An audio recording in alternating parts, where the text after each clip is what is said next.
नमस्ते दोस्तों, हमारे चैनल में आपका स्वागत है।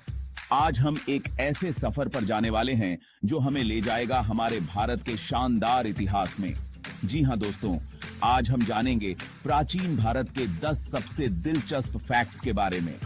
तो तैयार हो जाइए, अपनी सीट बेल्ट्स पहन लीजिए, क्योंकि ये सफर बहुत ही ज्ञान से भरपूर और मजेदार होने वाला है। तो चलिए शुरू करते हैं। दोस्तों, क्या आपने कभी सोचा है कि हमारा प्यारा भारत कितना पुराना है? कब और कैसे यहां जिंदगी की शुरुआत हुई? आज हम बात करेंगे प्राचीन भारतीय सभ्यता की, जो हजारों साल पुरानी है। हमारी सभ्यता की शुरुआत सिंधु घाटी सभ्यता से भी पहले की है। ये वो जमाना था जब इंसान खेती करना सीख रहा था, गांवों में बसना शुरू कर रहा था। मेहरगढ़ दुनिया के सबसे पुराने खेती के जगहों में से एक माना जाता है। यहां से हमें गेहूं और जौ की खेती के साथ साथ जानवर पालन के भी सबूत मिले हैं। जरा सोचो दोस्तों, हजारों साल पहले हमारे पूर्वज इन्हीं जगहों पर रहते थे।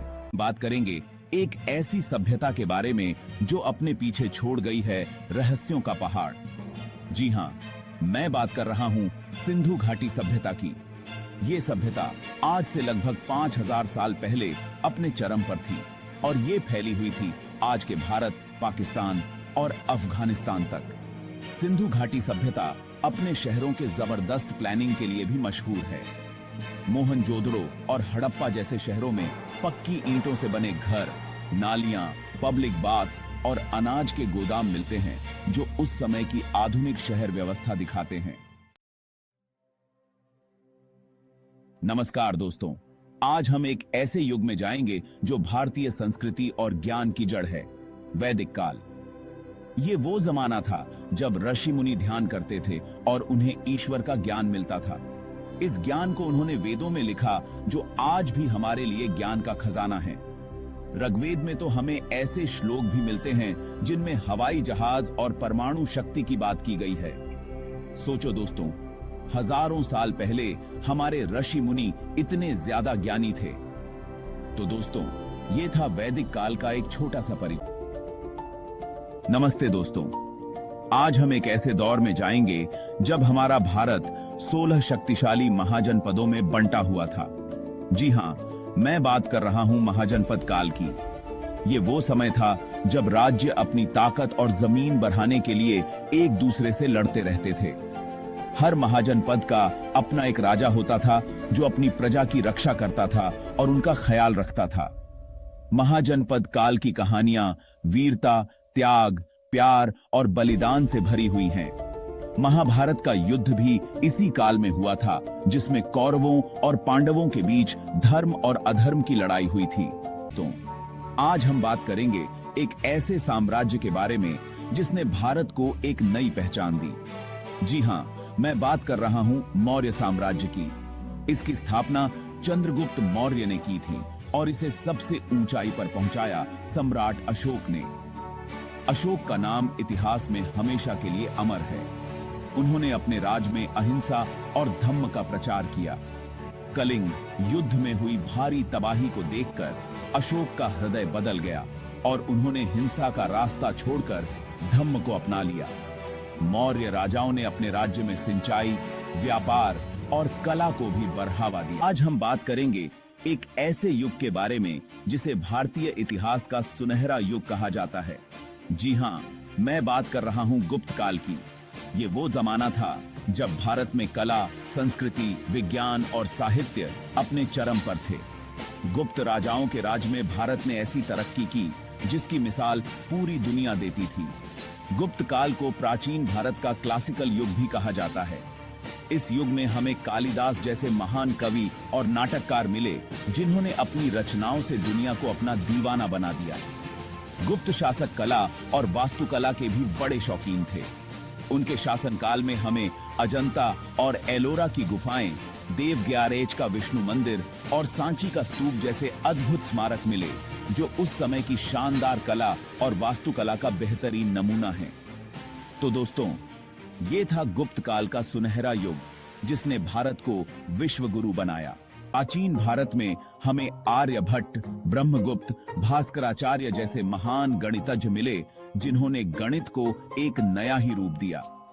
शून्य और दशमलव प्रणाली की खोज तो आप जानते ही हैं, लेकिन क्या आपको पता है कि पाई का मान भी सबसे पहले भारतीय गणितज्ञों ने ही निकाला था? त्रिकोणमिति और बीजगणित जैसे विषयों में भी भारतीयों का योगदान बहुत बड़ा है। आयुर्वेद जैसी चिकित्सा पद्धति की खोज तो आप जानते ही हैं, जो आज भी पूरी दुनिया में मशहूर है। तो दोस्तों, ये थी प्राचीन भारतीय विज्ञान और गणित। आज हम बात करेंगे प्राचीन भारत की उस कला और स्थापत्य कला के बारे में जिसने पूरी दुनिया को अपना दीवाना बना दिया था। जी हाँ, मैं बात कर रहा हूँ उन मंदिरों, स्तूपों, गुफाओं और मूर्तियों के बारे में जो आज भी हमारी संस्कृति और विरासत की पहचान है। प्राचीन भारतीय कला और स्थापत्य कला में हमें अलग अलग स्टाइल्स और विचारों का मेल देखने को मिलता है। हर एक समय की अपनी एक खास स्टाइल थी जो उस समय के धार्मिक, सामाजिक और राजनीतिक हालातों को दिखाती है। मौर्य काल में हमें अशोक के स्तंभ और शिलालेख मिलते हैं जो अपनी भव्यता और कलात्मकता के लिए प्रसिद्ध हैं। गुप्त काल को तो प्राचीन भारत के उस धार्मिक और दार्शनिक सोच के बारे में जिसने पूरी दुनिया को सोचने पर मजबूर कर दिया था।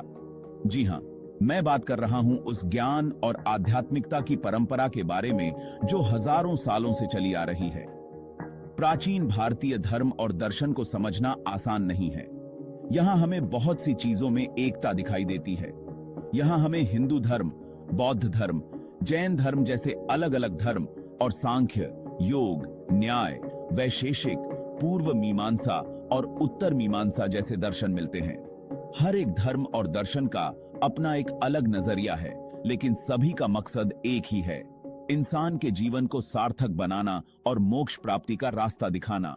वेद, उपनिषद, गीता, रामायण, महाभारत जैसे ग्रंथ हमें इस दिशा में रास्ता दिखाते हैं।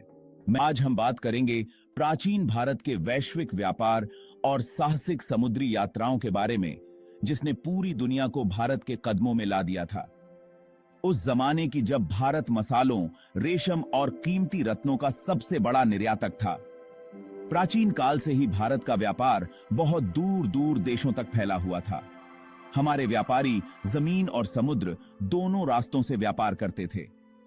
रेशम मार्ग के जरिए भारत का व्यापार चीन, मध्य एशिया और यूरोप तक फैला हुआ था। भारतीय नाविक भी बहुत कुशल थे। उन्होंने मानसून की दिशा का अध्ययन करके समुद्री यात्राओं को आसान बना दिया था। भारतीय जहाज दक्षिण पूर्व एशिया, चीन, अफ्रीका और रोम तक जाते थे। उम्मीद है आपको ये वीडियो पसंद आया होगा और आपने प्राचीन भारत के बारे में कुछ नया सीखा होगा। अगर आपको ये वीडियो अच्छा लगा हो तो लाइक और सब्सक्राइब करना न भूलें। अगले वीडियो में फिर मिलेंगे, तब तक के लिए अलविदा।